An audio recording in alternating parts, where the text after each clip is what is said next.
Salam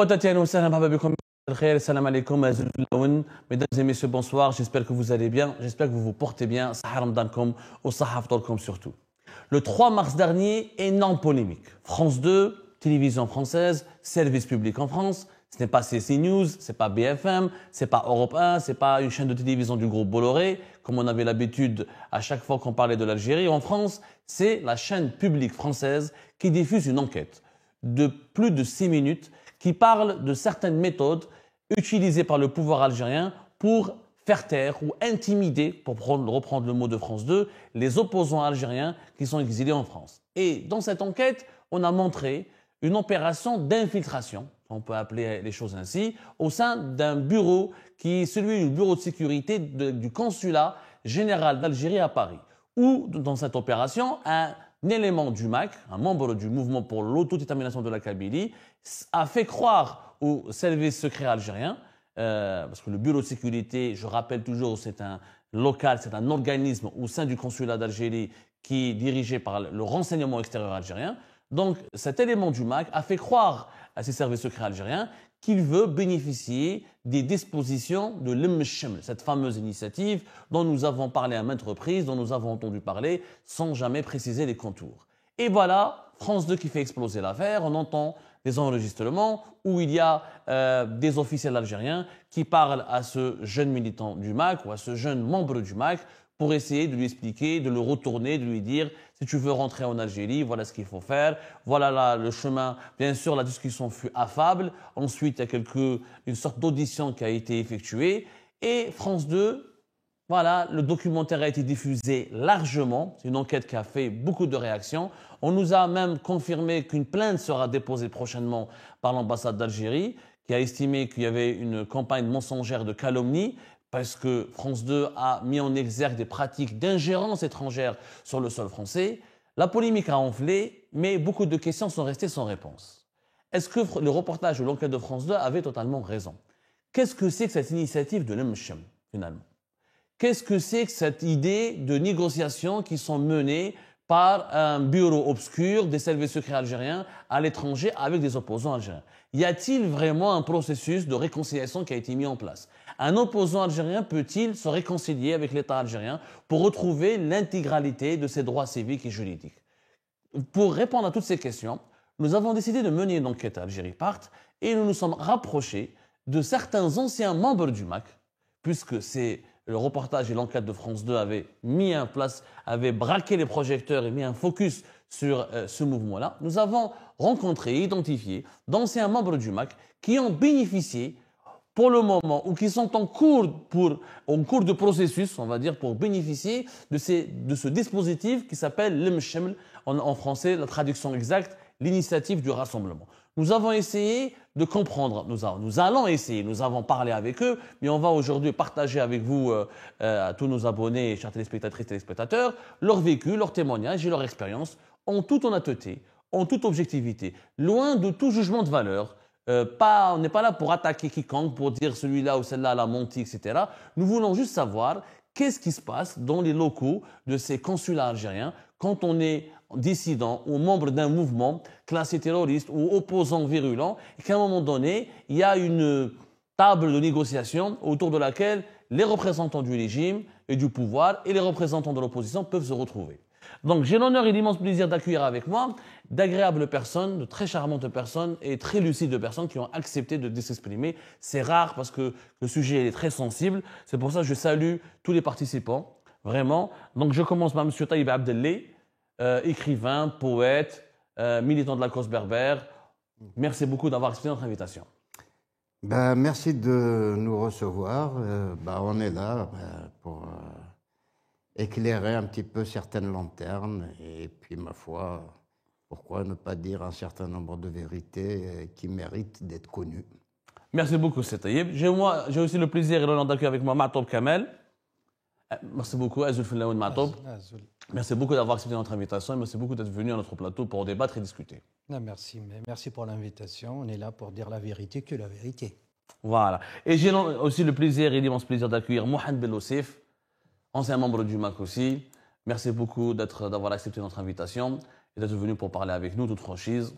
Et Ça me fait vraiment plaisir de vous rencontrer. Eh bien, le plaisir est partagé. Shukran ala ad-da'wa.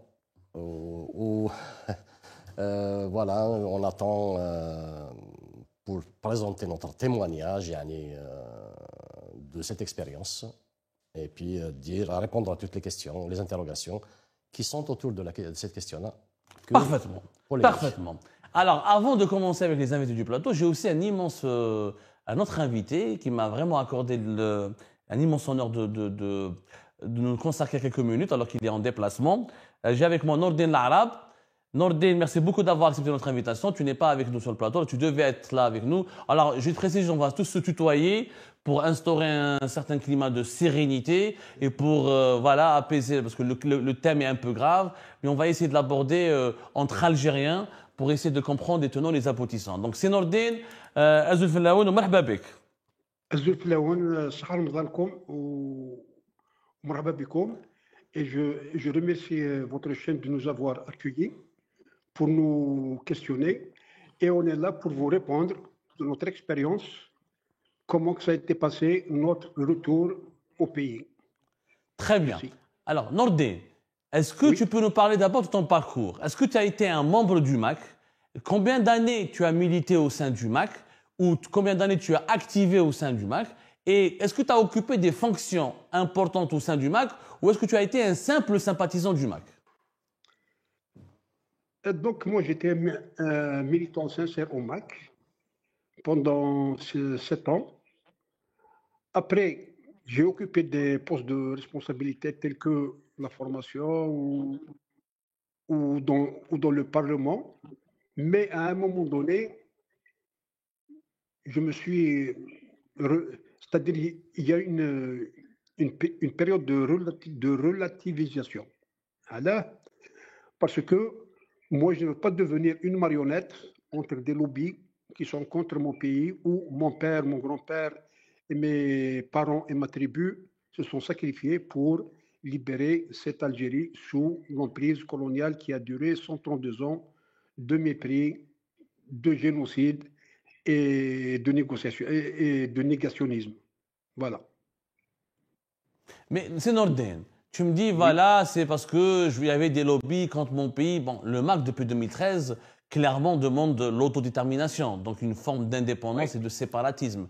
Pourquoi avoir attendu ces dernières années pour quitter le MAC est-ce que vraiment c'est un renoncement par conviction ou est-ce qu'il s'est passé quelque chose dans ta vie personnelle qui a mené à une certaine remise en cause? Juste pour être... je me permets de poser ces questions-là, pas pour entrer dans l'intimité, mais pour comprendre, pour que nos interlocuteurs ou les gens qui nous regardent comprennent vraiment le cheminement. Comment, après avoir, pendant des années, être membre du MAC ou militer au sein du MAC, on se retrouve à tout remettre en cause et à se rappeler que l'Algérie doit rester indivisible? Donc, la première fois, on a milité pour viser haut, pour avoir le minimum ou le moyen. Mais à un certain moment donné, parce que l'autodétermination, comme moi la définisse, l'autodétermination pour moi, c'est de donner le choix à une personne d'être autonomiste, fédéraliste, nationaliste ou indépendantiste. Voilà. Donc j'ai milité sincèrement, mais je vous le redis, à un certain moment donné, j'ai été rappelé par ma famille, mes parents et tout ça, c'est-à-dire parce que notre famille à Abbas, c'est une grande famille qui s'est sacrifiée, que ce soit avec les hommes ou avec l'argent, pour libérer ce pays. Donc comment je pourrais remettre en cause notre engagement pour une Algérie? Moi, je lutte pour une Algérie sincèrement meilleure, une Algérie démocratique, une Algérie sociale, une Algérie multiconfessionnelle, une Algérie multiculturelle. C'est-à-dire, je veux une autre république. Une autre république qui va naître, qui va laisser la république qui a libéré le pays, et une république où on va vivre ensemble, chacun avec ses sentiments culturels, religieux et nationalistes. Voilà. Alors, Nordine, comment est-ce que tu peux nous confirmer que tu as bénéficié de ce dispositif, fameux dispositif dont on parle, qui est l'Mchem, l'initiative de rassemblement? Combien d'années tu étais resté en exil? Et quand est-ce que tu as pu revenir en Algérie et comment ça s'est passé les premières prises de contact pour amorcer un processus, je ne sais pas si on peut parler de réconciliation ou de réhabilitation. Comment tu pourrais nous le décrire toi-même? C'est-à-dire, moi, à partir de 2019, je n'ai pas mis les pieds chez moi en Kabylie, parce que la Kabylie m'est chère, et surtout Irélali ou la Guéretna à Mizour, c'est-à-dire c'est là où j'ai grandi, où j'ai milité, où j'ai aidé des personnes, où on m'a aidé. Donc, après, moi, je ne pouvais pas rester une année sans rentrer à mon pays. Il y avait le Covid-19. Après, voilà. Après, moi, j'ai quitté le MAC. J'ai quitté le MAC, je l'ai quitté sincèrement. Pourquoi? Je vous l'ai dit, moi, je ne veux pas être un contrepoids. Vous allez acheter 1 kilo de pommes de terre, il y a quelqu'un qui va prendre une tomate, il va dire, voilà, j'ajoute cette tomate pour... Non, raté. C'est-à-dire, moi, je ne serai pas une monnaie d'échange du Maroc ou d'Israël. Raté. Non. Voilà. Ou le Mali ou le Niger. Non. C'est-à-dire, moi, je suis souverain. Je suis un Kabyle, un Algérien et tout ça. Après, il y a des personnes, comme je vous l'ai dit, monsieur, tout à l'heure, qui étaient rappelés par ma famille à l'ordre. Galouli, monsieur Nordin, rentrez, s'il vous plaît. Rentrez, même si la prison, rentrez. Après 2020, il y a le Covid. 2021, il y a des amis qui chuchotaient, qui sont retournés chez eux, ils sont revenus. Après, il y a un ami qui m'a dit, Nordin, va à l'ambassade et vous demandez le service social et juridique pour vous aider. Eh bien, ce que j'ai fait, j'ai pris mon destin en main, je suis parti dans mon consulat, je suis chez moi, j'ai un passeport valide, j'ai ma carte consulaire qui était valide, ma carte d'identité qui était valide, donc il n'y a aucun soupçon de ça. Je me suis présenté. Si je vous dis qu'on m'a reçu, en tant qu'Algérien, en tant que frère, c'est un Kabyle qui m'a reçu et tout ça, il m'a dit, monsieur l'Arabe, voilà, voilà. Après, celui qui va vous dire qu'il y a, c'est une repentance ou une reddition, c'est faux. Le MAC, il a été inscrit comme organisation terroriste. Moi, je ne fais plus partie de ce mouvement. Alhamdoulilah. J'ai signé. Depuis quand, Nordin, vous avez quitté le MAC depuis quand? Et ça fait combien d'années que vous êtes à l'étranger? Et combien d'années vous avez milité au sein du MAC? J'ai milité 7 ans, c'est tout. J'ai milité 7 ans et j'ai quitté le MAC en 2021, début 2021. J'ai quitté le MAC, donc je n'ai aucune relation avec ce mouvement. Donc, au bureau, machallah, il n'y a ni pression, ni rien du tout. On m'a offert un café. J'ai signé la lettre. C'est faux celui qui va vous dire ils sont rentrés, ils sont revenus avec... Non, non, non, rien du tout. Moi, j'ai donné... D'ailleurs, on m'a laissé le choix. On m'a dit, monsieur l'Arabe, on va faire un entretien aujourd'hui et vous revenez quand vous voulez. J'ai pris mon temps, tout ça. Et le gars là, c'est un intellectuel, c'est un gentil garçon, c'est un fils de bonne famille. C'est qui ce gars, Nordin, juste pour mieux comprendre? Qui était votre interlocuteur? C'est un agent des services secrets algériens ou c'est un responsable ou un fonctionnaire du consulat, du service consulaire? C'est un fonctionnaire de l'ambassade. Oui. Je ne sais pas maintenant est-ce qu'il est... voilà, voilà. Moi, je l'ai reçu, c'est une personne qui est propre, intellectuelle et tout ça. On a parlé, après on a fixé un autre rendez-vous pour lui donner mon passeport. Je lui ai fait confiance. J'ai signé la lettre comme quoi je ne suis plus parti, je ne fais plus partie de ce mouvement qui voulait le séparatisme. Après, il m'a dit, monsieur l'Arabe, quand vous voulez rentrer, vous prenez un billet et vous me dites. J'ai pris mon temps, sincèrement. Justement, cette lettre-là, dans le reportage et l'enquête de France 2, il a été affirmé que dans cette lettre, il y a une mention précise qui serait qu'on vous oblige à collaborer avec les services secrets algériens pour tout besoin d'une enquête sur le MAC. Est-ce que cette mention a figuré sur la lettre que vous avez signée, oui ou pas? Jamais. Jamais, jamais. On m'a dit que ce mouvement est inscrit comme organisation terroriste et vous ne faites plus partie et vous ne militez plus pour atteinte à la nation. Moi, je suis d'accord sur ça. Voilà. Peut-être il y a des glissades, on a glissé tous. Après, on s'est relativisé, on a demandé pardon, voilà. Mais il n'y a jamais eu ça. Il dit que la collaboration, vous êtes... Non, non, non, non, rien du tout. Moi, j'ai signé la lettre les yeux fermés. Après, je suis parti en Kabylie le 6 mai. Sincèrement, monsieur les journalistes et les auditeurs, j'ai été accueilli comme un citoyen algérien par des frères, par des amis. Il y a des Kabyles, il y a des Oranais, il y a tout le monde. Ils m'ont accueilli. On m'a facilité le passage Accueilli où, de c'est la Nordin? douane. Le 6 mai quoi? Le 6 mai 2021 ou 2022? 2024, je Le suis 6 mai parti. récemment, le 6 mai 2024. Très oui, bien. Votre précis. Vous avez été accueilli où? À l'aéroport, c'est ça? à l'aéroport d'Alger. Parce que, Voilà. juste pour savoir, c'est Nordin, est-ce qu'il y avait Oui. des condamnations à votre rencontre avant que vous avez commencé ces négociations, ce processus? Est-ce que vous avez fait l'objet d'un mandat d'arrêt, ou d'un mandat de recherche, ou d'un mandat d'amener, ou d'une condamnation par contumace? Sincèrement, moi, la première fois, je n'ai reçu aucune convocation, mais comme j'étais militant, on faisait des marches et tout ça, il y a Tahar, Kader et tout ça qui prennent des photos, donc peut-être on est là. Mais en arrivant, on m'a fait passer devant un procureur de la République, après devant un juge, après j'ai reçu une convocation d'être condamné À Alger, c'est ça? Devant un à procureur? Alger. À Alger? À Alger, à Alger. Sincèrement, j'ai été bien pris en charge.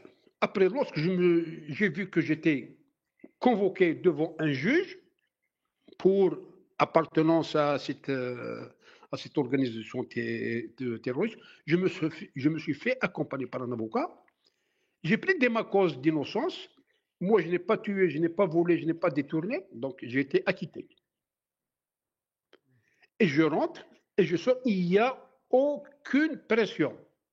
Walou. Justement, Ce Sénordé, qui va- est-ce que vous n'avez pas, Hein? est-ce que, juste Sénordé, en toute honnêteté, est-ce que Oui. vous avez été intimidé à un moment donné? Est-ce qu'on vous a obligé de donner des informations sur le fonctionnement du MAC? Est-ce qu'on vous a conduit dans une caserne ou dans un commissariat pour une audition sur place à Alger où on vous a demandé des renseignements bien précis? Est-ce que toutes ces pratiques-là ont été, est-ce que vous avez assisté à ces pratiques-là, oui ou pas? Monsieur Chemba, Oui. j'ai 67 ans. Allah yabarak. Voilà. Je vous le jure sur la tête de mes enfants et de ma mère que j'ai perdu dernièrement.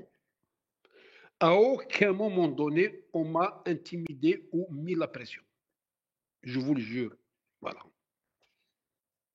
C'est-à-dire, j'ai été accueilli démocratiquement, honnêtement, et c'est des personnes que je salue. Voilà. Et j'étais très, très content d'avoir des interlocuteurs intellectuels. C'est pas des... il faut arrêter cela. Maintenant, le monde, il a évolué. Voilà. Non, mais justement, c'est Nordin. Oui. Comment vous avez rien fait dans la vie, tu l'as bien dit, tu n'as pas pris les armes, tu n'as pas volé, tu n'as pas détourné, et pourtant on t'a classé membre d'une organisation terroriste.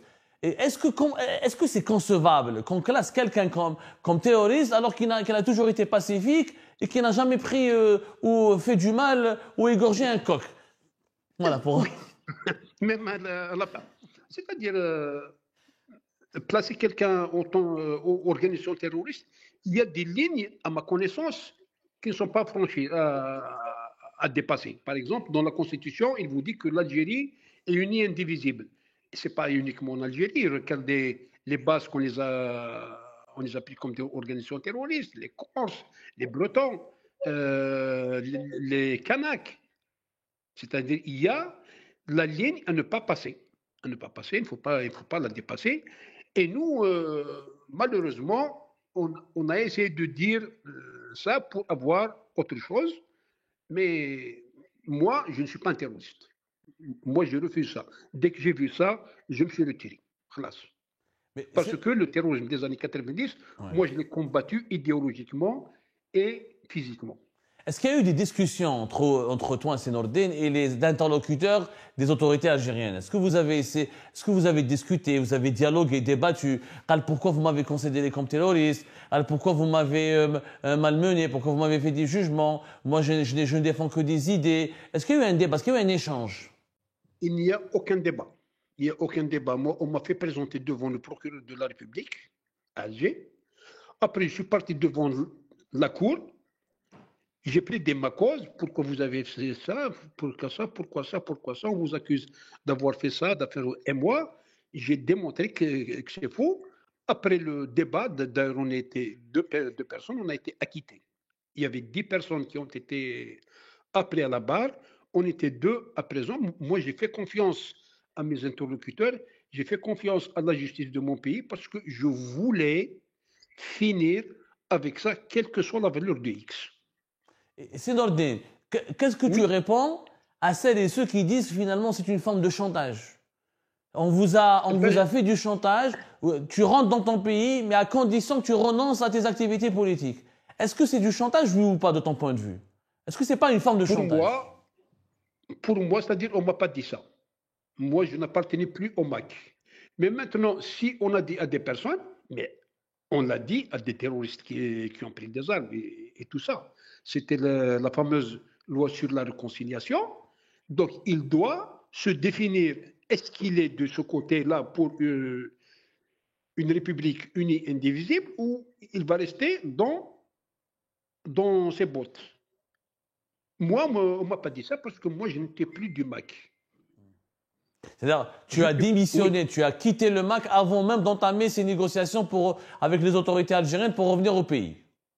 Moi, les autorités algériennes, je n'ai pas négocié. Je vous dis que c'est un ami que j'ai entendu qu'il est rentré au bled. Après, c'est lui qui m'a conseillé. Il m'a dit, Nordin, écoute, vas-y, pourquoi que je suis parti? Parce que il y a mon oncle Amim Khoran qui est décédé. J'ai pas... Et ça me reste toujours à la gorge. Il y a ma mère que je devais voir. Il y a mon pays, il y a mes terres, il y a tout ça. Je ne peux pas laisser mon pays wahdo. Parce que comme j'ai dit à la juge, je lui dis, moi, j'ai la cuisine à Annaba, j'ai le salon à Béjaïa et je dors à Oran. C'est tout ce pays, c'est tout ce continent qui m'appartient. Vous n'avez pas le droit de me le retirer ou de quelque chose. Et William, vous repartez souvent en Algérie, tu arrives en famille, tu repars, tu ressors, il n'y a plus aucun souci. Combien de temps tu étais obligé de rester en Algérie pour faire accomplir toutes les procédures judiciaires ou je ne sais pas lesquelles, afin d'être blanchi et de retrouver... Est-ce que tu as retrouvé d'ailleurs tous tes droits civiques et juridiques? Moi, je suis rentré le 6 mai. On m'a dit, monsieur, si vous voulez repartir, vous repartez. Il n'y a aucune organisation. Mais je suis resté jusqu'au 10 juillet. J'ai tout réglé mes problèmes. Après, il y a l'annonce du jugement le 11 décembre. Je suis reparti le mois d'octobre, le mois de novembre. Je repars souvent. Selon mes moyens, je repars souvent. Il n'y a personne qui ne part pas ou ne rentre pas. C'est mon pays, c'est ma maison. Je rentre sur Béjaïa, sur Alger, et je rentrerai la prochaine fois. Je vais descendre à Constantine. Voilà. Il n'y a plus aucune forme de restriction pour accéder au territoire national, pour ressortir du territoire national. Tu n'as plus jamais été inquiété ou convoqué ou harcelé sur place par aucune forme d'autorité? Aucune. Je suis libre comme un poisson dans l'eau. Aucune.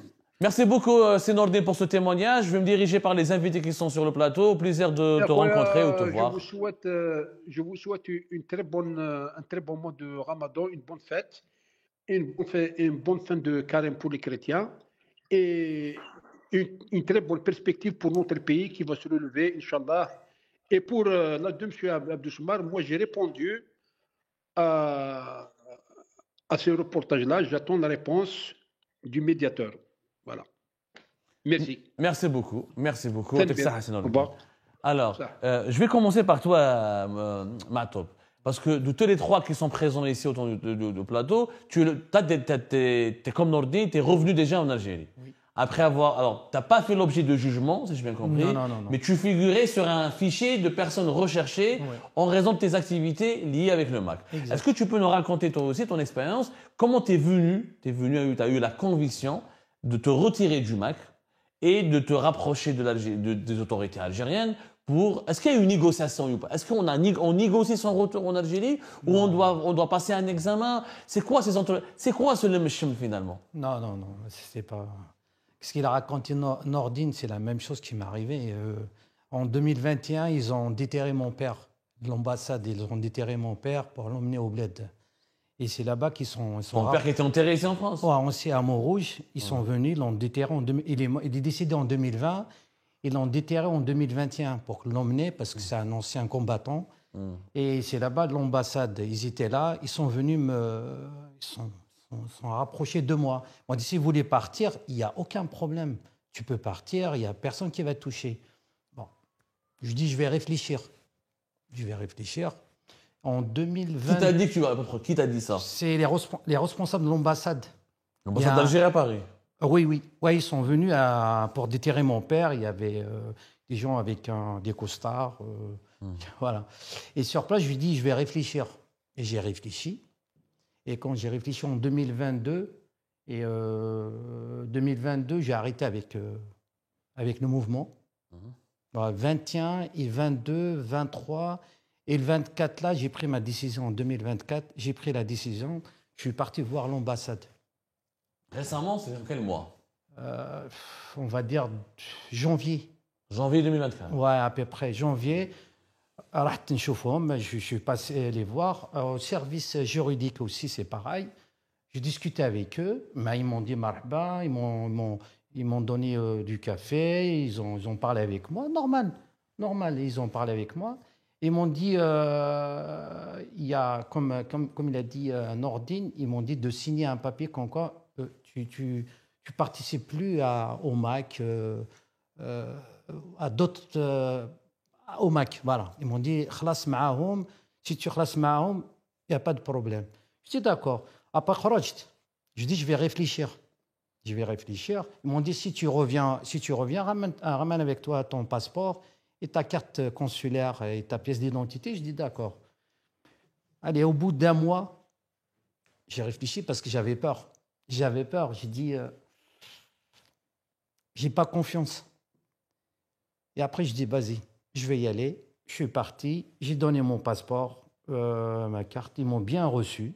Ils ne m'ont même pas fait de pression, rien du tout. À quel niveau? Dans un bureau? C'est le bureau de sécurité du consulat ou... C'est un bureau. C'est un bureau consulat, pas une ambassade. C'est un bureau de consulat. La première fois, j'ai vu l'ambassade. L'ambassade, après, ils sont obligés de m'envoyer au consulat. Lequel, si c'est pas de précis? Quel consulat? Parce qu'on a 4 à Paris. C'est celui de Bobigny. Ok, voilà. Et j'ai vu les responsables, j'ai fait comme il a fait Nordine, il n'y a pas de pression, il n'y a rien du tout, il n'y a rien. Il y a une audition quand on vous... Est-ce qu'on vous fait une audition, un interrogatoire? Non. Ce qu'on a vu sur France 2, on a vu quand même une forme d'audition. Un interrogatoire, on pose des questions, donne-nous les noms, donne-nous les informations. Il pose des questions, pourquoi je suis rentré au MAC. C'est normal, ça il pose. Il y a des questions quand même. Une petite question, mais pourquoi vous êtes rentré? Votre père, c'est un ancien combattant, il a combattu la France, je suis parti au MAC parce qu'il y a des problèmes chez nous. Voilà, il y a des problèmes, il y a l'Hagara, il y a beaucoup de choses au bled. Après, je dis c'est pour ça que je suis parti. Et là, je suis arrêté avec eux parce qu'on part dans le mur, là.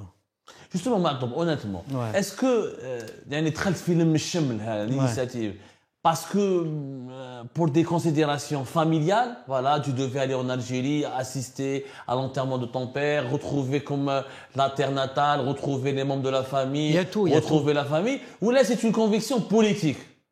Non, est-ce que c'est des raisons familiales ou il y a tout. C'est-à-dire, c'est vraiment une conviction politique aussi. J'en ai marre, j'arrête, je ne crois plus au MAC, je veux ça. Il y a tout. Il y a familial, il y a la politique aussi. Il y a tout. C'est vraiment ça, il y a tout. Il y a tout. Et est-ce que c'était facile de leur faire confiance, justement? J'ai fait confiance parce que je suis arrivé à l'aéroport. Déjà, ma sœur, elle avait peur, elle est à ma place. Mais je lui dis, bon, c'est pas grave. Parce qu'il y a eu beaucoup d'arrestations en Algérie, beaucoup de dictature, beaucoup de répression quand même. C'est pas grave, c'est mon pays. Ils m'ont dit, marhaba bik, il veut récupérer les enfants, ses enfants. Ils m'ont dit ça, mais j'ai fait confiance, je suis arrivé à l'aéroport, ils m'ont bien accueilli. Ma soeur, elle était grave inquiète, elle n'était pas bien. Mais moi, je lui dis, s'ils me condamnent, je vais passer à la prison comme les autres, c'est pas grave. T'avais un doute en fond, toi? Il y avait un doute Non. Moi, j'avais pas un doute parce que j'ai confiance. C'est quand quelqu'un te dit rentre, il n'y a pas de problème, j'ai confiance. Comment tu as eu cette confiance, justement? Comment tu Je as sais pu pas. faire confiance? Aussi facilement? J'imagine que ça n'a pas été facile, mais comment tu as pu faire confiance? Honnêtement, je t'arrête. Ouais, j'ai confiance parce que j'ai emmené le jour même, j'ai emmené ma mère pour l'enterrer. Je suis parti, j'ai dit à ma mère, je viens t'accompagner. S'ils veulent m'arrêter, ils m'arrêtent. T'es rentré le même jour que ta maman? Voilà.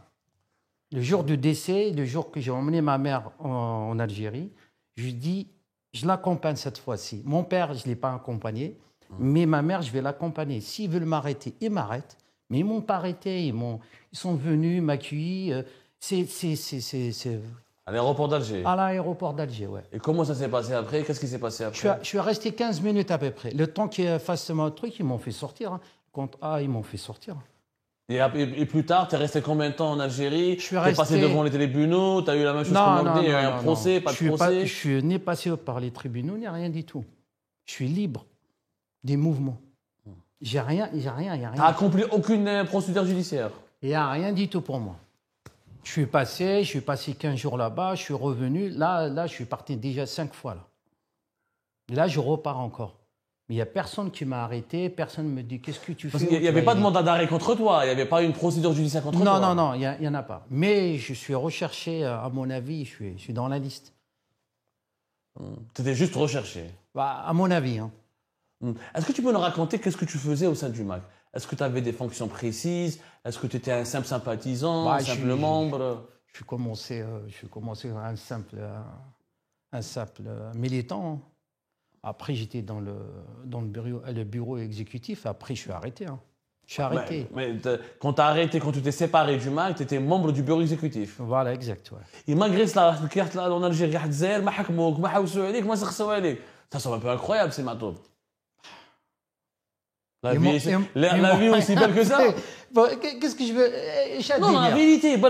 Alors, la vérité, c'est que la vérité. Pourquoi je vais pas te mentir? J'ai fait confiance à l'État, au gouvernement, à mon pays, et je suis rentré. Pourquoi? Tu crois que j'ai fait un crime? سرقت بعت la drogue ولا قتلت ولا كيفاش قلت ذبحت الدجاجة؟ ما ذبحناش الدجاج. Mais j'ai rien fait. Pourquoi je vais là, tu es parti à 5 reprises. 5 reprises. Tu quittes, tu sors, tu rentres, tu sors du plus normal du monde. Normal. Voilà. Alors, je vais venir à nos deux autres amis invités qui sont là avec nous. Alors, vous, c'est Kamel Taïb Abdelli et Mohamed Bellossif. Vous n'êtes pas encore revenu en Algérie. Hagda, vous n'êtes pas encore revenu. Taïb, est-ce que tu peux nous confirmer que toi aussi, tu as été tenté par cette expérience de l'Amchem, etc. Et est-ce que tu es convaincu par son bien fondé politique et démocratique? Est-ce que, encore une fois, la question que n'importe quel observateur, est-ce que ce n'est pas une forme de chantage, finalement? Tu renonces à tes convictions, tu renonces à tes activités politiques, tu retrouves ton pays natal et ta famille. Tu renonces pas à tes activités politiques, on te condamne, on te recherche, on te traque et on te colle à la peau plusieurs mandats d'arrêt internationaux. C'est un peu le cas ou pas le cas, vraiment? Alors, pour que les choses soient claires, je vais dire que moi, j'ai été dans une optique politique claire, nette et précise. Pour leur dire avant tout que si vous voulez parler d'unité, n'oubliez surtout pas la diversité. Parce que si vous ne savez pas que l'unité ne peut se faire que dans la diversité, on est mal barré. Donc, nous avons quitté cette organisation, chacun a ses raisons. Moi, les miennes, si les gens veulent savoir pourquoi j'ai quitté, ils peuvent aller sur les réseaux. J'ai 7 vidéos. Brièvement, pourquoi tu as quitté le MAC? Si on doit faire un résumé. J'ai quitté parce que c'était vraiment très, très délicat. Ils ont joué avec ma vie. Voilà, pour que les choses soient claires. À ce point? Ils ont joué avec ma vie et il y a une plainte en cours pour tentative de meurtre. Carrément, à ce point? Tout à fait, tout à fait. Et ça, graves. tout le monde le sait. Hein. C'est pas un secret de c'est un secret de polichinelle.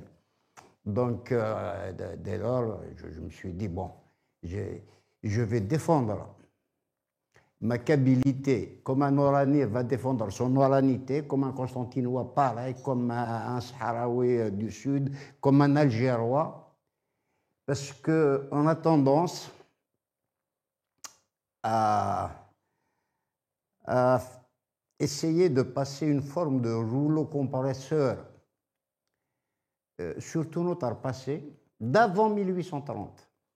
C'est-à-dire à l'époque où nous étions des États tribaux. À l'époque où il y avait l'Oranie, il y avait la Kabylie, il y avait le Constantinois, nous sommes des territoires. C'est ce que j'ai été leur dire. Nous sommes des territoires. Leur dire à qui, c'est-à-dire aux autorités. Alors, tu as rencontré les autorités dans quel J'ai cadre? rencontré des hautes autorités, je leur ai dit, il faut que vous nous écoutiez, parce qu'il n'y a qu'une seule chose qui peut tous nous sauver, c'est le dialogue. Mes revendications, elles seront dans les propositions qui vont être dans ce fameux dialogue. Parce qu'il n'y a que par le dialogue que l'on peut régler nos problèmes. Mais dans quel cadre tu as formulé ces propositions, c'est-à-dire? Parce qu'on m'a demandé Oui.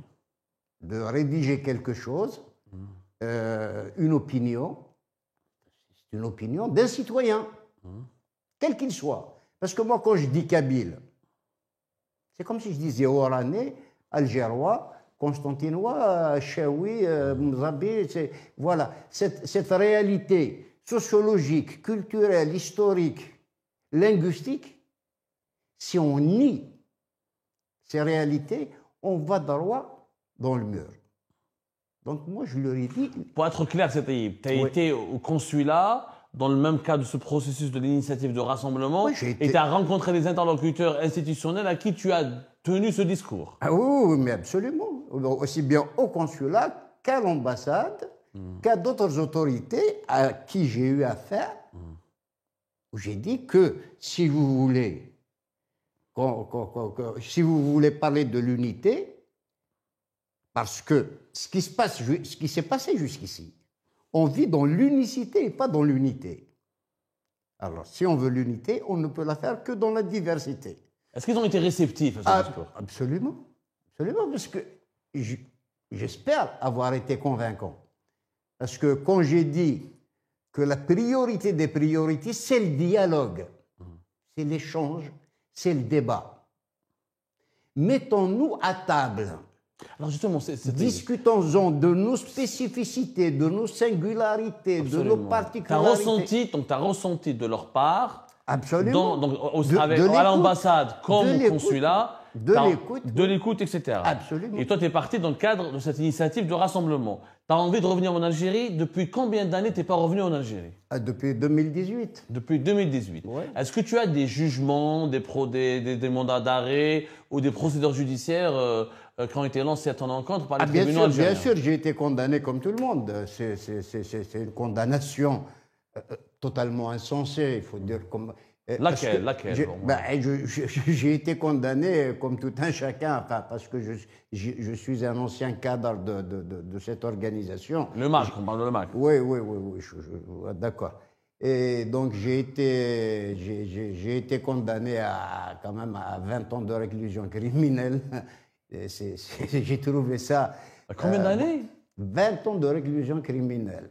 Alors, justement, c'était les autorités qui vous condamnent à 20 ans de réclusion criminelle. Comment pourraient-elles, comment elles ont changé, évolué pour être amenées à dialoguer avec vous? Comment on condamne à 20 ans en prison ferme, après on dit on est prêt à dialoguer avec vous, revenir en Algérie, etc. Non. Est-ce qu'il n'y a pas une contradiction? Ne mélangeons pas tout. Ouais. Il y a une justice hâtive, je parle dans ce cas précis, comme dans d'autres. Ouais. Et il y a d'autres autorités qui ne sont pas les autorités judiciaires. Donc, ne mélangeons pas tout. C'est bien cette distinction. Oui. Voilà. Qui sont-elles, ces autorités-là, qui ne sont pas judiciaires? Ah, ben, c'est les autorités, c'est les représentants officiels de l'Algérie, avec qui on va discuter. Je disais, quand j'étais dans cette organisation, je voulais qu'on mène une politique je voulais d'une politique qui nous mène vers un dialogue sincère, sans tabou, avec les autorités. Parce que moi, j'ai tout le temps dit, j'ai des problèmes avec l'Algérie et c'est avec... J'ai tout le temps été un opposant. Je suis fiché depuis l'époque de Boumediene. Les gens qui me connaissent le savent très bien. Donc, il faut... J'ai toujours dit, la paix, la sérénité, la paix, on l'a fait avec son adversaire, on ne l'a fait pas avec son ami. Et ça, malheureusement, les gens avec qui j'étais dans cette organisation ne l'entendaient pas de cette oreille, c'est leur droit le plus absolu. Moi, quand ils ont joué avec ma vie, à partir de là, bon, je n'avais plus rien à voir avec eux. Et ça, c'est pas un secret que je révèle. Globalement, tu as été victime d'une agression. Ça veut dire quoi, jouer avec ma vie? C'est troublant ce que tu dis là. Non, c'est parce que tout simplement, pour faire vite, pour aller rapidement, quand j'étais responsable, j'avais des responsabilités, j'avais mis une place, tout simplement, une commission de contrôle des finances, et ça a été mal perçu. Et ça a créé cette agression qui a failli me coûter la vie. Bon, après, maintenant, l'affaire, elle est entre les mains de la justice française. Nous n'allons pas commenter une affaire qui est judiciaire, mais juste de tes rencontres au sein du consulat ou au sein de l'ambassade, qu'est-ce que tu en as conclu? Est-ce que tu as trouvé un terrain d'entente qui te permettra de revenir en Algérie comme Ma'toub ou comme Nordine? Est-ce que maintenant tu es convaincu de ce processus de négociation? Est-ce qu'on peut appeler d'ailleurs ça une négociation ou pas? Surtout pas de négociation. Voilà. Non. Moi, je parle du principe qu'il faut amorcer un dialogue citoyen qui puisse permettre à tout un chacun, quelles que soient les classes sociales, de s'exprimer librement. Parce qu'il faut que les autorités sachent une chose, c'est par la réparation qu'ils alimentent les extrêmes, ce qu'ils appellent en tout cas les terroristes. C'est eux qui, avec certaines méthodes, parce que, de toute façon, en ce qui me concerne, je mets une petite parenthèse, tant qu'il y a des innocents en prison, je ne mettrai pas les pieds là-bas. Je ne rentre pas, il est hors de question. J'ai des conditions à poser. J'ai des conditions, et c'est dans ce cadre-là que je dialogue avec les autorités représentant le pays. Et tu leur as parlé de ces conditions? Mais absolument. Tu leur as exposé ces conditions? Mais si je le dis ici, c'est que j'en ai parlé. Et comment ils ont réagi? J'ai même fait, on m'a demandé de faire un topo écrit, je l'ai fait, je l'ai envoyé. Je ne sais pas qu'est-ce qu'ils en ont fait, ça c'est leur problème. Dans ce cadre du dialogue sans tabou, je dis bien du dialogue sans tabou. On va mettre tous les sujets sur la table. Et toute la société sera appelée à participer à ce dialogue. Tous les représentants, qu'ils soient de quartier, d'université, des syndicats, des ouvriers, des chômeurs, tout le monde doit se dire, doit être en tout cas, doit s'impliquer. On va approfondir ces idées-là, ces propositions qui sont très intéressantes. C'est Mohand. Alors toi aussi, tu as été séduit par cette initiative de l'Umm al-Shaml. Et tu es parti pour rencontrer des officiels algériens au sein d'un bureau qui relève du consulat d'Algérie. C'est ça? C'est exact. Voilà. Est-ce que toi aussi, tu étais un ancien membre du MAC? C'est exact. Voilà. Est-ce que tu peux nous parler de ton expérience au sein de ce mouvement et comment toi aussi, tu as eu l'idée? Est-ce que c'est par effet de mimétisme, honnêtement?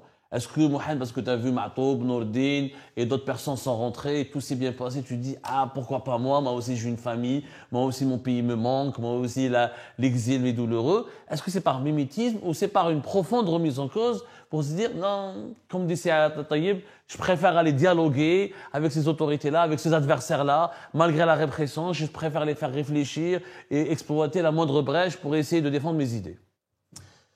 Oui, alors bon, il y a plusieurs questions dans votre introduction, donc voilà, je ne sais pas par laquelle je vais commencer. Bon, il est très difficile d'abord de parler de soi-même. C'est compliqué. Je vais essayer de résumer ça le plus simplement possible. Le mouvement, je l'ai rejoint en 2013. Donc, j'ai effectivement fait une carrière de militant de plusieurs années avant de prendre des responsabilités. Au niveau d'abord de la coordination de l'Île-de-France, Paris, hein, la région parisienne, et ensuite au sein du gouvernement. Voilà, grosso modo. Et j'ai décidé de quitter donc, le MAC en 2020. Bon, différentes raisons ont d'abord conduit à cette démission. Il y avait déjà les horizons qui étaient fermés. C'est-à-dire qu'il y avait quand même un problème au niveau même de la perspective d'un dialogue. On avait entendu qu'il y avait des initiatives de l'État qui ont contacté le MAC, les responsables du MAC, je ne sais pas qui, et que apparemment on n'avait pas la volonté de discuter. Mais si on ne discute pas, comment arriver à la solution?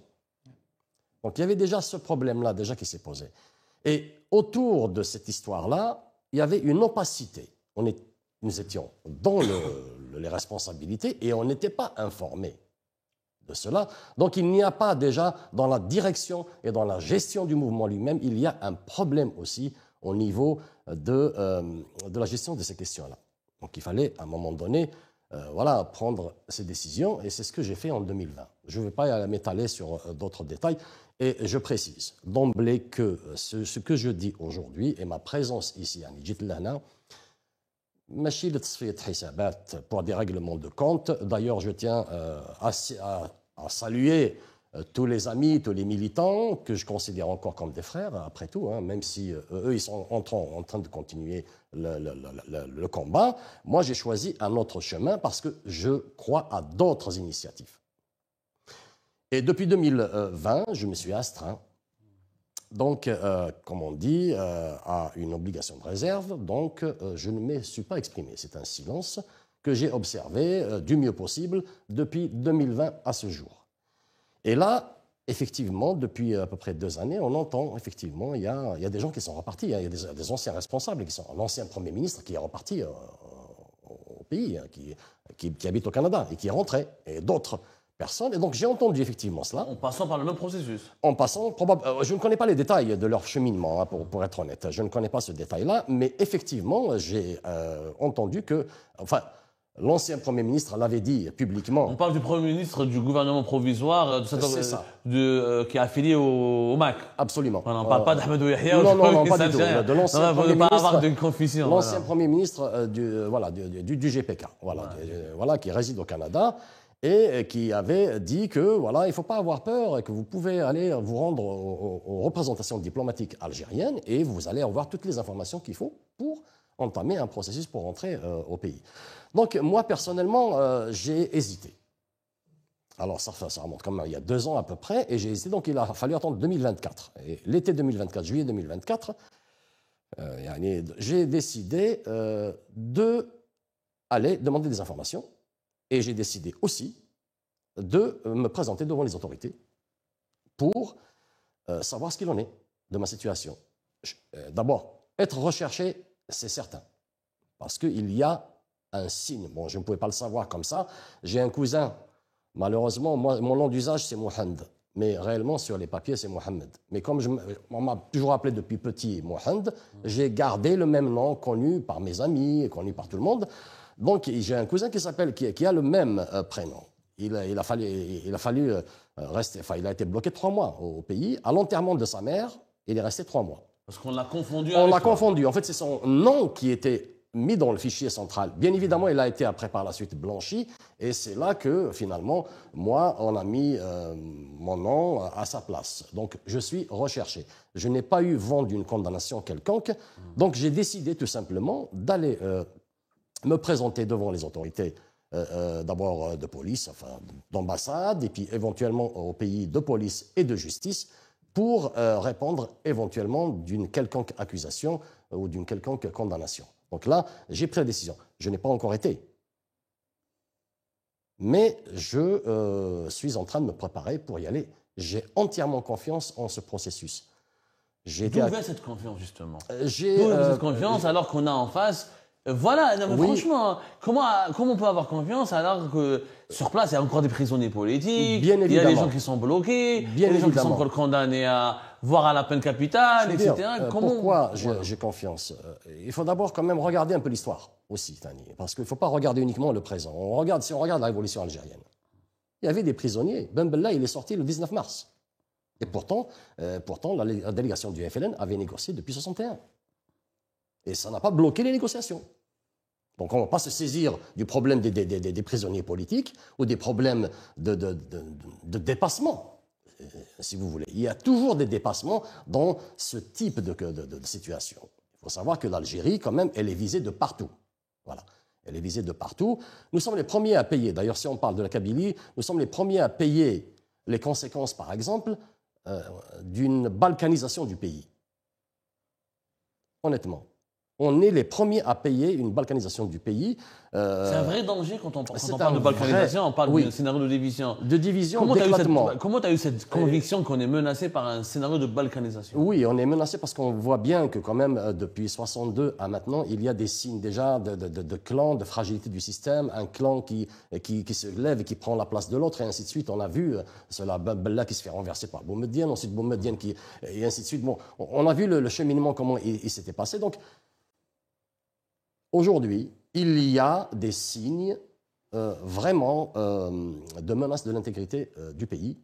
Pas seulement l'intégrité, disons, le séparatisme de la Kabylie. Hein. Il y a l'effondrement même de l'État. Hein. Et on peut être... J'ai acquis la conviction après l'expérience, après réflexion. Pendant 5 ans, j'ai observé, j'ai écouté, j'ai regardé la situation, j'ai analysé la situation à mon niveau. Hein. Je ne dis pas que j'ai raison, mais j'ai acquis la conviction. La situation est grave et que l'Algérie, elle est menacée de partout et elle est ciblée de partout. Et malheureusement, nous sommes un objet comment dirais-je, un objet de chantage quelque part. On est devenu un objet de chantage, un objet de manipulation. Nous, c'est la Kabylie, c'est-à-dire, ou nous, c'est les... Je parle de la Kabylie, évidemment. Justement, moi, j'ai un constat. Oui. Une question d'ailleurs que je voudrais vous poser pour vous tous les trois. Oui. À vous entendre parler tous les trois, j'ai l'impression que le MAC a quand même demandé la séparation. C'est-à-dire quand on parle de menace contre l'intégrité, le premier qui remet en cause l'intégrité, c'est le MAC. J'ai l'impression que vous n'avez pas jamais été convaincu par l'indépendance de la Kabylie. Au fond de moi, tel que quand je vous écoute, comment je vous vois, j'ai l'impression que vous avez milité pour une toute autre cause. Et que vous vous êtes retrouvé coincé dans ce mouvement qui a viré vers autre chose. Est-ce que je me trompe ou vous avez été dépassé par les événements? Il y a un peu de vrai dans cela. Parce que si on regarde même le fonctionnement des structures du MAC depuis son histoire, il y avait plusieurs étapes qui étaient franchies et elles n'ont pas été franchies de façon démocratique dès le départ. Et puis quand on est dedans, parfois, soit on décide de claquer la porte, ou soit parfois on est pris dans l'engrenage aussi de la continuité. Parce que on est un peu on se dit, après tout, on n'est pas là pour plaisanter, quoi. On est là pour un combat sérieux. Donc à un moment donné, on est pris un peu dans la vague, mais réellement l'autodétermination. Si on regarde par exemple, avant 2016, avant la crise de 2016, il y a eu quand même l'autodétermination. Le président du MAC de l'époque, Monsieur Etchebi. Est-ce qu'on peut juste rappeler à nos téléspectatrices qu'est-ce que c'est que la crise de 2016? Parce que tout le monde n'est pas fin connaisseur de l'histoire du mouvement du MAC. Ah oui, vous avez tout à fait raison, et ça, il faudra le préciser. Voilà, brièvement, juste pour... Moi-même, à cette époque-là, j'étais, évidemment, ça faisait quand même 3 années que j'étais quand même dans le mouvement. Bon, on ne maîtrisait pas tous les rouages, mais pour résumer, c'est qu'en 2016, il y a eu une étape de franchie. On était passé de l'autodétermination, qui faisait donc la porte ouverte à toutes les options possibles. On pouvait aller vers l'autonomie, vers le fédéralisme ou bien vers l'indépendance. Ce sont les options possibles. Ce n'est pas uniquement oui ou non pour l'indépendance, non. Mais 2016, la feuille de route de 2016 a clairement mis fin à toutes les options, sauf celle de l'indépendance. Et ça a été mis fin. On a mis fin au bicéphalisme. Le MAC avait le président du parti et vous avez la présidence du GPK. Et donc, comme il y avait 2 têtes, il fallait donc mettre fin à ces 2 têtes-là et rassembler le pouvoir en une seule tête. On a mis fin au bicéphalisme pour passer donc à une seule tête, à un seul responsable. Et là, on a clarifié, on a sauté le pas de manière, voilà, moi je ne pense pas que le Congrès avait validé cela. Hein. C'est une décision presque unilatérale de passer à l'indépendance. Évidemment, on était là et on était dedans. On a suivi. Dans le Mais toi, mouvement, personnellement, Mohamed, tu étais opposé à cette option d'indépendance de la Kabylie. Oui, au fond de moi-même, oui. Je pensais quand même que l'option d'un choix démocratique était quand même la meilleure. Et ne pas décider de manière arbitraire pour une seule option directement. Pour revenir à aujourd'hui, Oui. comment c'était ta première rencontre avec les autorités algériennes dans les locaux diplomatiques?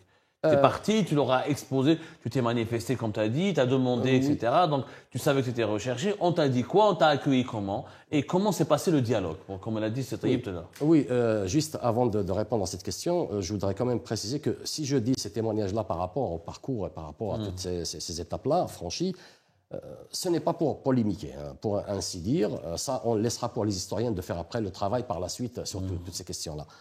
Voilà. Moi, j'apporte mon témoignage. Il vaut ce qu'il vaut. Il y a d'autres personnes qui ont peut-être d'autres opinions.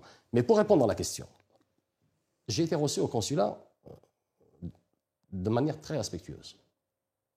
J'étais en confiance totale. J'étais bien installé. On m'a évidemment interrogé sur mon objet, d'abord l'objet de ma visite. J'ai expliqué que je voudrais rentrer au pays. Je voudrais d'abord savoir quelle était ma situation juridique par rapport au pays, judiciaire, hein, si je suis recherché. Est-ce que je dois répondre... comment faire pour répondre à la justice d'abord? On m'a dit, d'accord. D'abord, on m'interroge. Quel était mon parcours? Quelles étaient mes fonctions? J'ai répondu de la manière la plus transparente. Et ce n'est pas caché, et ce n'est pas des choses cachées. Hein. On a sur le site de la NAVAV du GPK, on a toutes les informations possibles, tous les gouvernements, tous les responsables, avec les noms, et ainsi. Il y a des pseudos, évidemment, mais moi, c'est mon vrai nom, hein, en fin de compte. Donc, tout ça, on a accès sur les sites même de la NAVAV qui sont pas C'est des verrouillés. informations open source, c'est pas des informations confidentielles. Voilà, public, absolument public. Donc, j'ai répondu à toutes ces questions-là. Alors, voilà mes fonctions, mon parcours, il est comme ça. J'ai quitté en 2020 le MAC, et là, aujourd'hui, ben, voilà, j'ai envie de répondre de mes actes, si tel était le cas, face à la justice. Donc j'ai décidé de rentrer au pays. Et j'ai fait donc la démarche le mois de juillet, donc 2024. On est en 2025 quand même, bientôt le mois de juillet, hein, c'est proche. Je n'ai pas encore été au pays. Et pourquoi? Parce que ma situation personnelle, professionnelle, vraiment personnelle, ne m'a pas permis, tout simplement. Donc j'ai planifié mon départ dans les semaines et les mois à venir. Et tu n'as pas peur? Je n'ai pas peur, absolument pas. Absolument pas. Un quelconque retournement de situation ou une trahison, j'allais dire un coup, voilà, un coup bas. Oui, maintenant, oui, évidemment, la garantie à 100% n'existe pas, il y a des risques, évidemment. Moi, personnellement, je suis prêt à assumer mes responsabilités. Partir, si je dois payer de quoi que ce soit, je n'ai pas volé, je n'ai pas agressé, je n'ai pas tué, j'avais des opinions politiques. Est-ce que tu as signé ce fameux document dont nous a parlé? J'ai signé un document, effectivement. Et qu'est-ce qu'il dit ce document? Alors, le document, parce que France 2 a semé le trouble en parlant de collaboration avec les services secrets algériens. C'est simple. Le document, j'ai lu les premières lignes. J'ai pas lu c'est une feuille A4 avec un texte complet. J'ai pas de copie. Hein. On ne prend pas de copie. Voilà, j'ai pas eu de copie. J'ai signé un document, j'ai lu les premières lignes. C'est un désengagement d'abord de l'atteinte à la sûreté de l'État, à la garantie, enfin l'intégrité territoriale du pays. Hein. Voilà. Ça, c'est la première chose déjà. Mais celui qui va dire que, par exemple, mettre fin à toute activité politique, c'est faux. Non. On ne vous a pas demandé d'arrêter? Pas du tout. Non. Pas du tout. Pour alors, MAC, il y a évidemment, il y a la liberté totale d'exercer des activités politiques dans un cadre national. Exact. Clairement. On peut créer des associations, on peut créer des partis, on peut intégrer des partis existants, mais dans un cadre national. Ça, ce n'est pas interdit. C'est ce qui est, on va dire criminalisé. Globalement, on vous demande de laisser tomber le MAC et de vous éloigner du MAC. Tout à fait, de nous éloigner de l'option d'indépendance ou de l'option séparatiste. Qui est défendue par le MAC. Absolument. Ça, c'est clair et net. On ne peut pas non plus cacher le soleil avec le tamis. Hein. ça, c'est clair et net. Et donc, à vrai dire, moi, quand j'ai vu, en fait, comme j'ai dit, on est dans une impasse pratiquement où il y a des tentatives de l'État d'approcher les éléments, enfin les responsables du MAC pour négocier, pour dialoguer. Négocier, peut-être dialoguer déjà, et qu'il y a un refus de dialogue et on pose des conditions, c'est ça ou rien. Et là, je pense qu'il y a une mauvaise foi, il y a une mauvaise volonté. Alors, c'est Mohamed, là, tu nous dis, Donc, je ne sais pas si c'est vrai ou pas. Moi, j'ai oui. reçu un invité, effectivement, Hamid Siad, Oui. qui a fait un livre qui m'a raconté que, à l'époque du général Mahfoud, il lui a demandé de rentrer en contact avec Farhat Mahani pour négocier, pour l'inviter à négocier avec le régime algérien. Est-ce que c'est une rumeur? Est-ce que c'est du fantasme? Est-ce que c'est vrai? Là, c'est Taïeb. Est-ce que c'est vrai? Est-ce qu'il y avait est-ce que la direction du MAC aurait pu négocier? C'est un point important. Est-ce que la direction du MAC avait été invitée directement ou indirectement à négocier et elle l'aurait refusé? Non, il faut dire les choses comme elles sont. Il y a quand même une certaine opacité. Il y a des choses que nous, simples militants ou simples responsables, on ne savait pas. Maintenant, je vais revenir à quelque chose qui, à mon sens, à mes yeux en tout cas, est important. Pourquoi en est-on arrivé jusqu'à cette situation? J'ai toujours tendance à dire, avant de parler du mal, il faut peut-être essayer de voir ses racines. Qu'est-ce qui a amené des gens un jour à dire, voilà, je suis autonomiste, je suis fédéraliste, je suis indépendantiste et autres. N'oublions pas une chose, je leur avais dite à ces autorités, en face. Et quand j'ai été arrêté là-bas, en 2018, il y avait un haut responsable des services qui m'a dit « Pourquoi vous voulez diviser le pays ?» J'ai dit « Parlons-en. » Je vais vous raconter les faits tels qu'ils se sont passés au commissariat central de Vgaïd.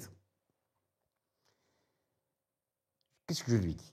Je dis « Écoutez, depuis 1962 à ce jour, c'est qui a enclavé la Kabylie?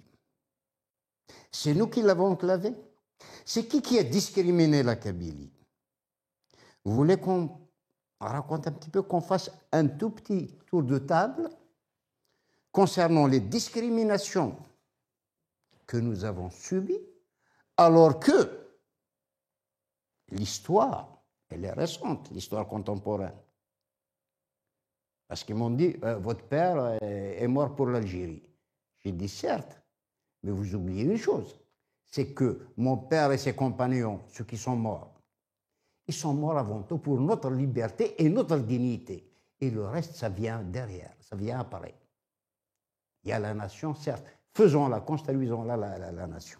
Alors je dis, écoutez bien, est-ce que vous pouvez m'expliquer, ça je leur dis en face, aux hautes autorités, est-ce que vous pouvez m'expliquer comment on peut assassiner 128 gamins qui manifestent leur mécontentement, leur rage contre l'injustice qu'ils subissent, contre la malvie qu'ils mènent, avec des balles explosives, tenez-vous bien, qui sont interdites par les conventions de Genève, même en temps de guerre. Alors, c'est vous, qui c'est qui pousse au séparatisme? Comment vous pouvez expliquer, je leur ai dit, expliquez-moi, comment se fait-il qu'aucun gendarme n'a été entendu par la justice? Donc, après, on pourra vous répondre, c'était le précédent régime. C'est oui, pas oui. le régime actuel. Oui. On pourra vous dire que Oui, tout à fait, à la décharge, même si M. Tout à Abdelmajid fait. Tebboune était anciennement ministre de Bouteflika, mais on va dire que... En 2018, c'était encore eux qui étaient aux manettes du pouvoir.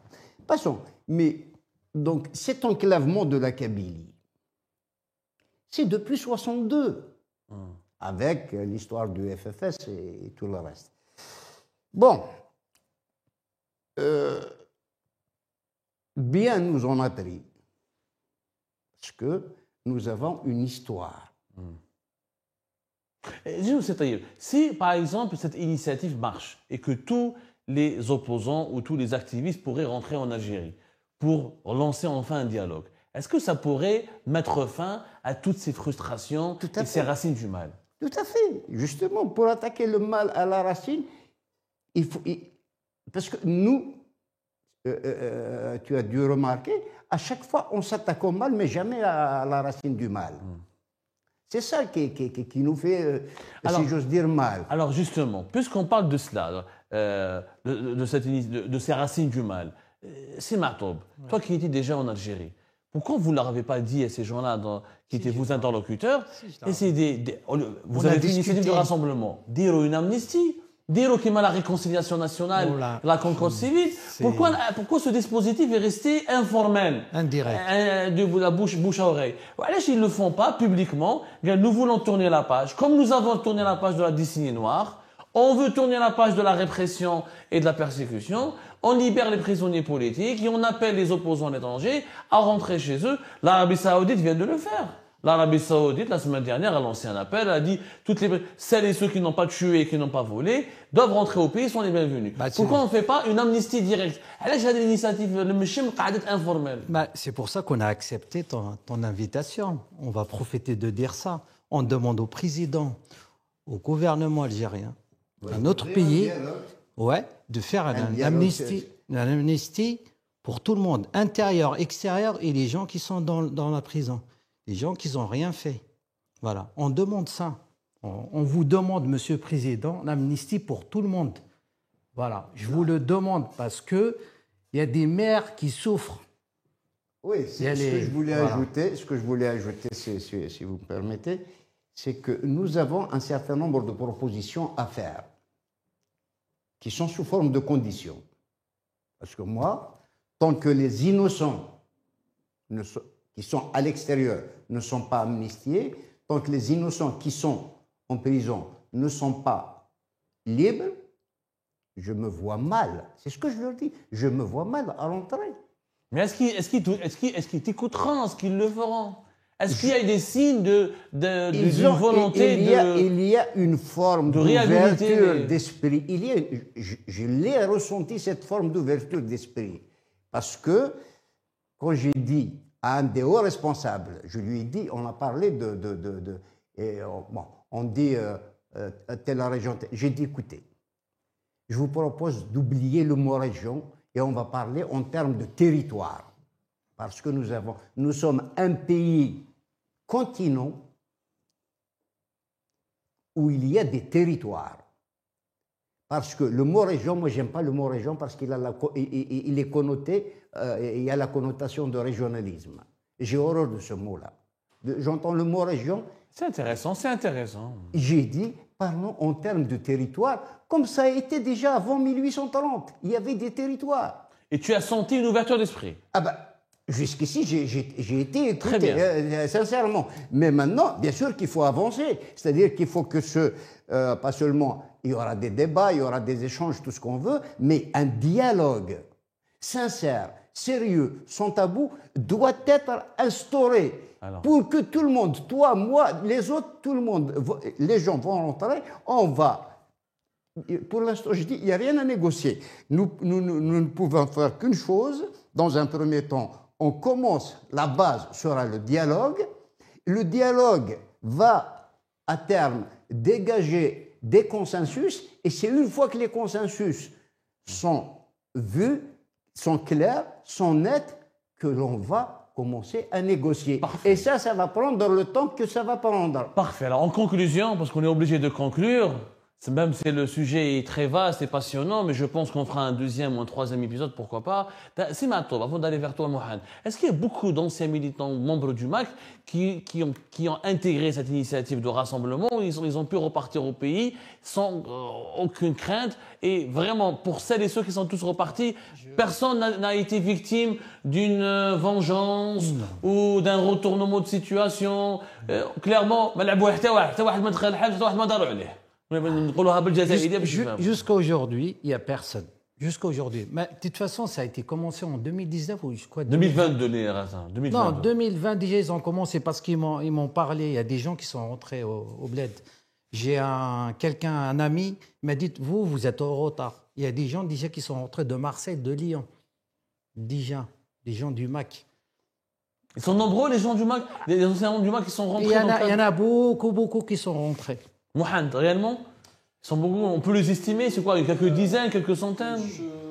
Ce que vient de dire mon ami Kamel, c'est que ceux qui sont rentrés avant n'étaient pas concernés par la loi de 2021. Ouais, voilà, C'est exact. 87 bis. Donc il y a déjà quand même la rétroactivité de la loi. Hein. Ouais. Donc ceux qui sont rentrés à l'époque déjà, bon, ils n'étaient pas concernés.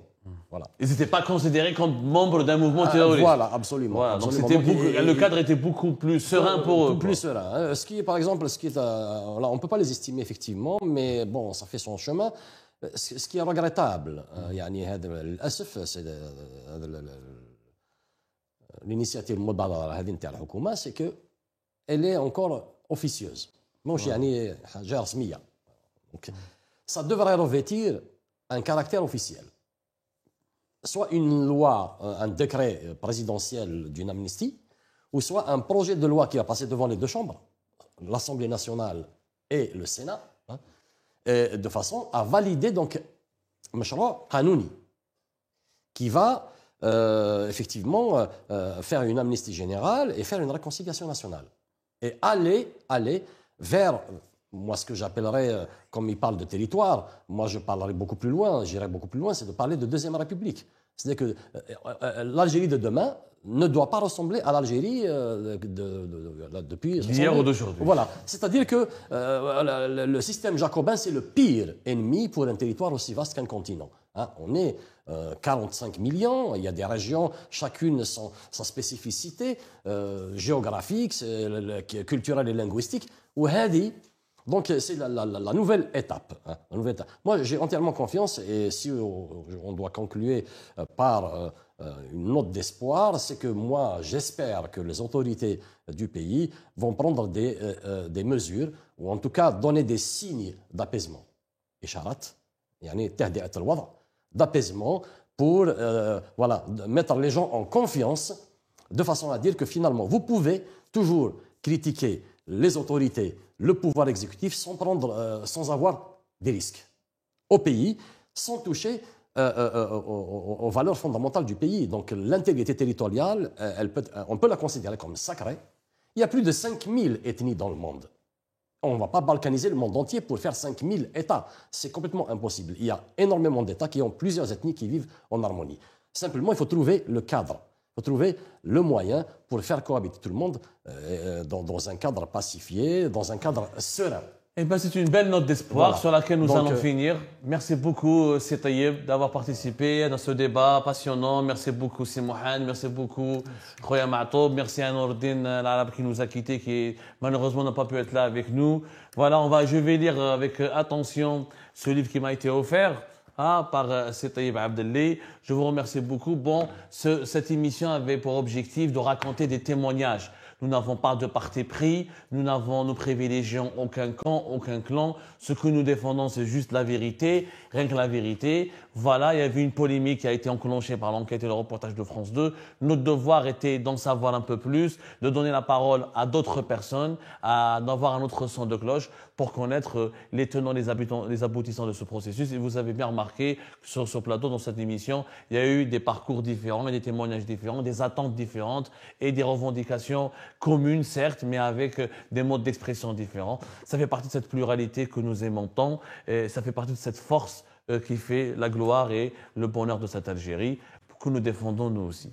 Comme ça, avec grand plaisir, c'est Mohamed, pour conclure. Comme on est quand même au mois sacré de Ramadan, Shahr Mubarak Muqaddas, c'est vraiment essayer d'espérer que pour les fêtes à venir, l'Aïd al-Sghir ou l'Aïd al-Kbir, il y ait des mesures de détente de la part des autorités pour soulager les familles. Absolument. Voilà. À l'égard des prisonniers et pour leurs familles aussi.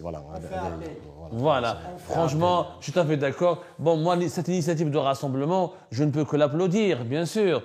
Qu'il y ait un dialogue, comme a dit Sey Taïeb, qu'il y ait une volonté d'ouverture d'esprit, c'est bien. Mais je pense qu'il ne faut pas oublier les gens de l'intérieur du pays qui sont en prison. Libérons les prisonniers politiques, dialoguons aussi avec eux, retrouvons cette Algérie paisible et sereine qui nous manque tant. Franchement, ne croyez pas que l'exil est un bonheur, c'est une douleur atroce. Et c'est une douleur encore plus atroce quand on voit que notre pays sombre dans certaines pratiques dictatoriales. Oui, c'est taillé, mais c'est vraiment le dernier mot parce qu'on doit vraiment conclure. Hein. Un dernier mot, non, pour ce qu'on a dit. Ce que je peux éventuellement lancer comme idée aux autorités, bien sûr, à l'exécutif surtout, c'est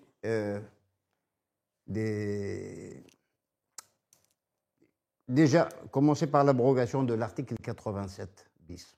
Ça, déjà, il va y avoir un apaisement. Je te propose de revenir dans un Absolument, deuxième épisode. ce sera avec plaisir. On va développer toutes ces idées. Mes amis, c'est très difficile de terminer un débat parce que, pour une raison simple, il n'y a pas beaucoup d'espace de liberté d'expression et c'est très difficile de tout dire dans un seul numéro. Mais je te promets, c'est terrible. La semaine prochaine, on se retrouvera, cette fois-ci pour parler de tout ce qu'on peut faire pour enfin